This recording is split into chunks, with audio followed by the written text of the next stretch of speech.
ជីវិតរបស់អ្នកធ្វើការមានអីក្រៅពីទៅនេះបបួលគ្នាដើរលេងនិយាយទៅធ្វើការ stress ពេកនាំគ្នាមកដើរលេងម្ដងអញ្ចឹងខ្ញុំនឹងក្រុមការងារនិយាយគ្នាយូរមែនតែនហ្មងតែបានថ្ងៃមួយនឹងជុំគ្នាច្រើនអញ្ចឹងហើយថ្ងៃនេះគឺពួកយើងបានមកដើរលេងនៅលើភ្នំគិរីរម្យយើងរៀបចំចេញឡានមក7ព្រឹកឥឡូវនេះមកដល់បាន2 3នាក់ហើយចាកំពុងតែរៀបចំខ្លួនដើម្បីរងចាំអ្នកដតីឡានចេញទៅមក7ព្រឹកមកដល់អត់ទាន់បានញ៉ាំអាហារពេលព្រឹកទេនាំគ្នាទិញកាហ្វេសិនចាបន្ទាប់មកទៀតយើងនឹងមានសាំងវិចម្នាក់ម្ដុំឥឡូវនេះឡានចេញដំណើរហើយបងប្អូនទាំងអស់គ្នាតិចទៀតយើងជួបគ្នានៅលើភ្នំគិរីរម្យហើយមុននឹងទៅដល់ភ្នំគិរីរម្យនៅតាមឡានគឺសប្បាយមែនតើរៀងវល់តិចណាបងប្អូនទាំងអស់គ្នាអញ្ចឹងឥឡូវកន្លែងនេះយើងបានចុះមកផ្សារមួយនៅកន្លែងច្រកចូលផ្លូវទៅគិរីរម្យហ្នឹងដើម្បីមកទិញអាហារទុកញ៉ាំនៅលើភ្នំអញ្ចឹងបើសិនជាបងប្អូនទាំងអស់គ្នាអត់ចង់ទៅទិញអាហារនៅលើភ្នំថាខ្លាចលុយវាថ្លៃពេកអីអញ្ចឹង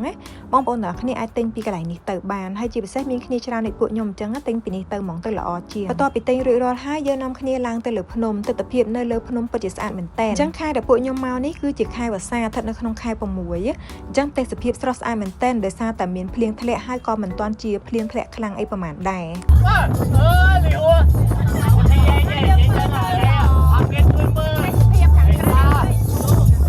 អញ្ចឹងពួកយើងនាំគ្នាបើកប្អួយឲ្យស្រូបយកខ្យល់អាកាសបរិសុទ្ធពីលើភ្នំមកត្រជាក់មែនតើខ្ញុំឃើញកន្លែងខ្លះមានអ្នកបោះសម្រាមចោលពីកាមែនតើអញ្ចឹងខ្ញុំសង្ឃឹមថាបងប្អូនទាំងអស់គ្នាដែលបានមកលេងភ្នំគិរីរម្យឬក៏កន្លែងណាក៏ដោយសូមកុំបោះសម្រាមចោលបងប្អូនជួយថែរក្សាធម្មជាតិទាំងអស់គ្នាអញ្ចឹងឥឡូវនេះពួកខ្ញុំបានមកដល់ខាងលើហើយមកដល់កន្លែងឧទ្យានបោះតង់គេហ្នឹងហើយមកដល់កន្លែងហ្នឹងគឺទេសភាពកាន់តែស្អាតស្រស់ស្រាយទៀតហើយមើលឃើញពពកមើលឃើញព្រៃឈើពីលើទៅមកដល់កន្លែងនេះហើយយើងខ្ពស់មែនតើដូចឈរនៅលើចុងឈើអញ្ចឹងនិយាយទៅឃើញដើមឈើនៅពីខាងក្រោមយើងហ្មងហើយថតរូបក៏ស្អាតដែរព្រោះអីទេសភាពកន្លែងហ្នឹងគឺស្អាតខ្លាំងហើយអ្នកណាមកដល់ក៏គេទៅថតរូបនៅកន្លែងហ្នឹងដែរហើយកន្លែងនេះខ្ញុំធ្លាប់មកពីមុនហើយម្ដងហើយប៉ុន្តែនៅតែចង់មកម្ដងទៀតបងប្អូនទាំងអស់គ្នាឃើញខ្ញុំកាន់ម៉ៃហើយនៅតែ voice over បន្ថែមទៀតហ្នឹងកុំសើចខ្ញុំឲ្យសោះដោយសារអីនៅពេលដែលខ្ញុំកាន់ម៉ៃដើម្បី review ពីទីតាំងមួយហ្នឹងគឺខ្ញុំនិយាយអត់ចេញទេនិយាយវល់អត់ដឹងនិយាយអីខ្លះហើយអញ្ចឹងមានតែយកមក voice over ដើម្បីបរិយាយពីទស្សនភាពនៅកន្លែងហ្នឹងឲ្យបងប្អូនទាំងអស់គ្នាស្ដាប់ម្ដងទៀតអញ្ចឹងបងប្អូនទាំងអស់គ្នាឃើញទស្សនភាពកន្លែងនេះស្អាតខ្លាំងមែនតើខ្ញុំស្រឡាញ់កន្លែងហ្នឹងមែនតើហ្មងបងប្អូនទាំងអស់គ្នាហើយពេលមកហ្នឹងពួកខ្ញុំភ័យណាថានឹងមានភ្លៀងធ្លាក់ប៉ុន្តែសំណាងមែនតើអត់មានភ្លៀងធ្លាក់ហើយក៏អត់ក្តៅដែរ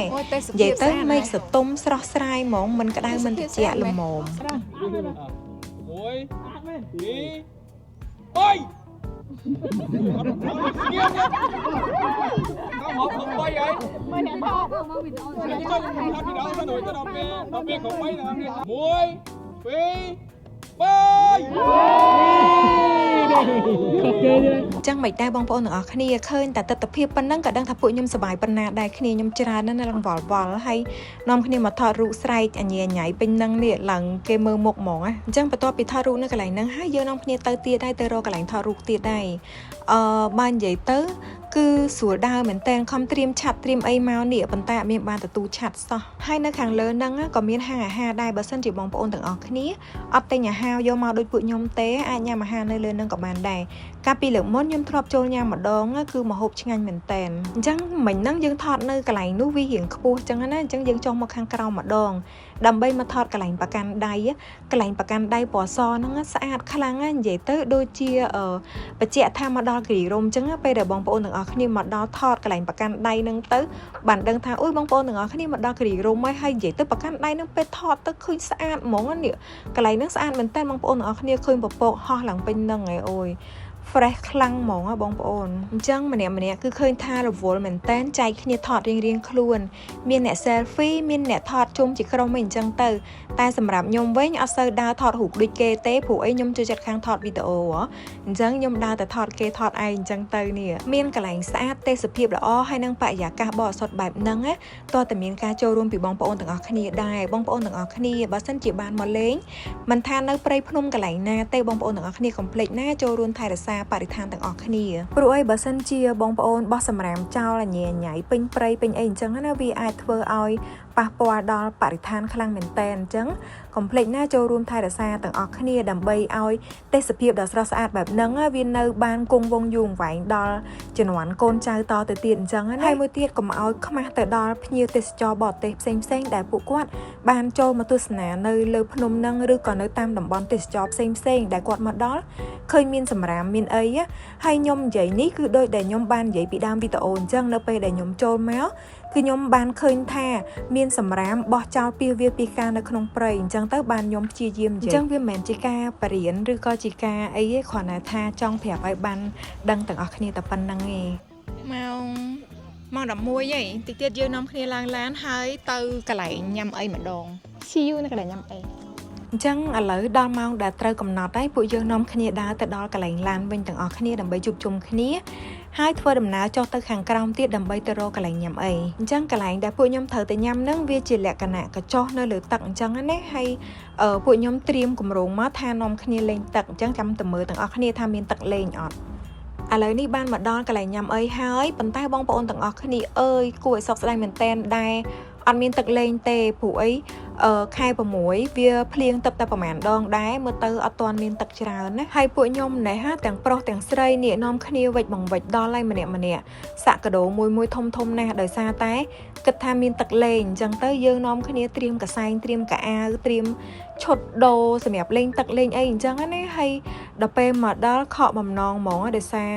ទឹករិចហើយមើលទៅរៀងអត់សូវស្អាតខានអាវ៉ាន់ក៏ច្រើនដែរមានម្ហូបមានធុងទឹកកកមានបង្វិចរៀងខ្លួនហើយបន្ទាប់មកត្រូវតែដូរកន្លែងអង្គុយទៀតព្រោះអីមកដល់កន្លែងហ្នឹងអត់ពេញចិត្តកន្លែងអង្គុយទេចង់អង្គុយនៅកន្លែងមាត់ទឹកឥឡូវធ្វើដំណើរទៅទៀតហើយបងប្អូនទាំងអស់គ្នាដើម្បីទៅរកកន្លែងអង្គុយនៅមាត់ទឹកហើយចាំមើលទីតាំងដែលពួកខ្ញុំអង្គុយហ្នឹងបែបណាបងប្អូនទាំងអស់គ្នាសំខាន់ឃ្លានបាយលោកអ្នកលេងវាដល់តាមអមីអីដល់លើលេងបាយហើយខ្ញុំដើរឡើងខ្សោះហ្មងឡើងឃ្លានបាយដោយសារតែមុនហ្នឹងយើងចុះទៅខាងនោះវារៀងក្រោមបន្ទាប់មកគឺយើងនាំគ្នាដើរឡើងមកលើវិញដើម្បីមករកកន្លែងមាត់ទឹកកន្លែងគេជិះទានេះចឹងឥឡូវពួកខ្ញុំបានមកដល់គោលដៅហើយដើរចុះទៅខាងក្រោមបន្តិចទៅនឹងដល់កញ្ចុះដែលពួកខ្ញុំអង្គុយញ៉ាំអីហើយនិយាយទៅបានញ៉ាំបាយបានសម្រាប់ឲ្យឃ្លានខ្លាំង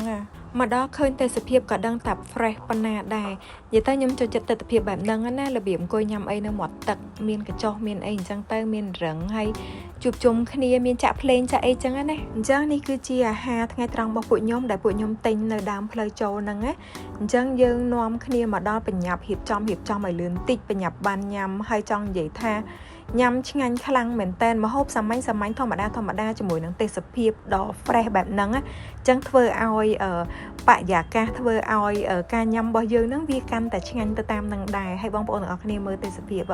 មិនដែរ fresh ហេអញ្ចឹងពួកខ្ញុំនាំគ្នាអង្គុយញ៉ាំអីហើយនឹងសម្រាប់ប្រហែលជាដល់ម៉ោង3ពួកខ្ញុំបានចាក់ចេញពីកន្លែងហ្នឹងហើយធ្វើដំណើរទៅសាលាដូងហ្នឹងគឺជាកន្លែងដែលគេកែច្នៃសម្រាម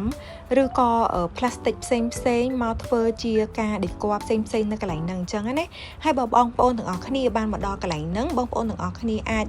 ជួយជាថវិកាឬក៏មានអីតិចតួចយកមកចែកក្មេងៗនៅក្នុងសាលាហ្នឹងទៀតក៏បានដែរអញ្ចឹងនៅកន្លែងហ្នឹងក៏មានហាងកាហ្វេមួយដែរដែលគេបើកនៅរៀងរាល់ថ្ងៃសៅរ៍អាទិត្យនៅពេលដែលបងប្អូនទាំងអស់គ្នាមកដល់គិរីរម្យកុំភ្លេចគឺត្រូវតែមកលេងកន្លែងហ្នឹងហើយមានអីតិចតួចដើម្បីយកមកផ្ញើក្មេងៗដូចជាសភៅប៊ិចឬក៏ជាថវិកាផ្សេងដើម្បីជាការជួយដល់សាលានេះឲ្យគាត់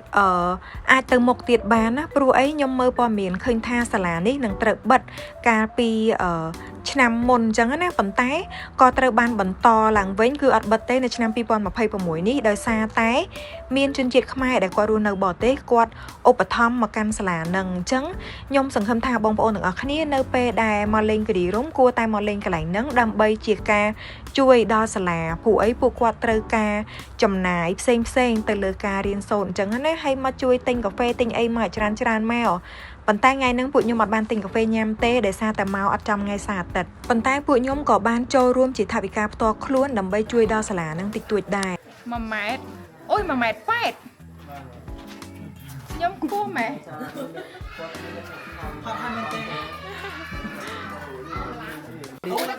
Hey,